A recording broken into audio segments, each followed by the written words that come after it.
Thì giới thiệu với tất cả anh em trong nghề nhôm kính một sản phẩm máy cắt nhôm hai đầu 08S thế hệ mới nhất của năm 2019. Máy cắt nhôm hai đầu 08 tích hợp hệ thống phun dầu thông minh tự động. Và ngay sau đây kỹ thuật chúng tôi sẽ test máy để kiểm tra. Đấy, chúng ta nghe thấy tiếng lưỡi rất là khỏe, tiếng lưỡi cắt xé.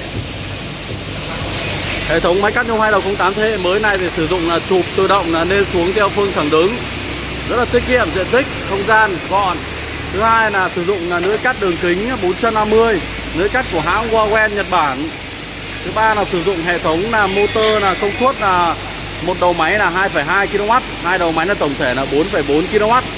Và đối với sản phẩm 08S này thì cắt được tất cả các loại nhôm luôn ạ. Tinh pha chính hãng là dày 2 ni, hay một số các loại nhôm hộp là thành vách dựng dày 3 ni là cũng cắt được hết. Đấy, đây là hệ thống phun dầu thông minh tự động. Khi mà chúng ta cắt đấy là chúng ta có thể cài đặt được là cái thời gian để phun dầu ra. Đây là hiện tại đang cài đặt 2 giây đấy ạ, là tự động là dầu phun ra 2 giây, rất là tiết kiệm dầu, phun theo dạng chuông kim xăng điện tử ạ. Và tiếp theo tới đây là hệ thống điện. Hệ thống điện thì tất cả đều sử dụng điện của hãng Chin, hãng chuẩn đó, điện Chin chuẩn. Và ngoài ra hệ thống điện này đều có chống đầu pha, rồi là áp tổng, rồi cầu trì. Ngoài ra hệ thống là cục khởi. Ngoài ra hệ thống cục khởi của chúng tôi đều tích hợp thêm là hai con dơ ne nhiệt. Dơ ne nhiệt này sẽ là giúp cho hệ thống là cảm biến được là cái nhiệt độ của motor. Nếu mà motor có vấn đề nhiệt độ nóng, có thể là hệ thống dơ ne nhiệt tự động là ngắt để đảm bảo an toàn cho hệ thống motor của điện. Bên dưới đây nó là hệ thống là van điện từ cục hít. Và tiếp theo là chúng ta sẽ là quan sát đằng sau máy. Với dòng hàng 08S thế hệ mới cao cấp nhất của chúng tôi hiện tại và thời điểm bây giờ ấy, thì là hệ thống là chuyển góc là hoàn toàn bằng bít tông và có sự cải tiến hơn rất là nhiều. Bít tông này chúng tôi thiết kế là nằm nuôi về phía đường sau máy. Đấy, và chỉnh góc nó rất là tiện. Đây là góc giữ của 90 độ này. Chúng ta muốn chỉnh góc 90 độ là chúng ta chỉnh ở vị trí này. Còn đây là góc vị trí chỉnh của 45 độ. Chúng ta muốn cắt 45 độ mà không may góc nó bị lệch, chúng ta chỉnh ở vị trí con ốc này. Đấy, và hệ thống đối với 08 thế hệ mới này, chúng ta quan sát ạ, hệ thống là bánh răng ngày xưa ấy, thì là sẽ thiết kế ở đây là những cái bánh răng. Khi mà có bánh răng thì chúng ta cắt ra thì mặt nhôm nó ra rất là nhiều, dầu là mát nó ra, nó hay bị dính bám vào. Còn đối với hệ thống này chúng tôi thiết kế là hệ thống là nó trơn luôn ạ, nó không có bánh răng, hình bán nguyệt không thôi. Đấy, vì thế là nó rất là ổn định cho hệ thống góc cắt. Và đối với dòng hàng 08 này ấy, thì là nó hệ thống là nó nai có dây con loa.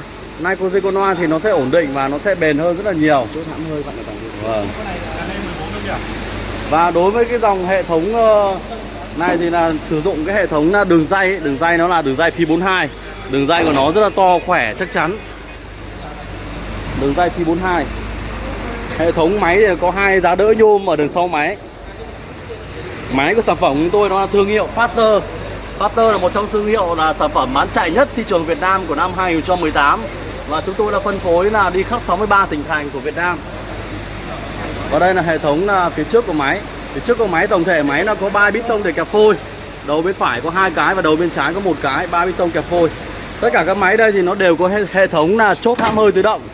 Chốt hãm hơi này thì chúng tôi thiết kế là nó sẽ là được tích hợp trên hệ thống là bàn điều khiển đấy ạ. Đấy. Đấy. Khi chúng tôi vặn nút trên bàn điều khiển là chúng ta là quan sát đấy là hệ thống hãm hơi là đi ra đi vào đấy ạ. Đấy, vì thế nó gọn hơn. Một số loại đời cũ người ta thiết kế cái nút ở đây thì là khi mà vận chuyển ấy, và hay là làm nó rất là hay bị vướng. Đấy. Đây là tổng thể máy cắt nhôm hai đầu 08S thế hệ mới nhất của tháng 8 năm 2019. Đấy. Một trong sản phẩm bán chạy nhất của công ty chúng tôi thời điểm bây giờ.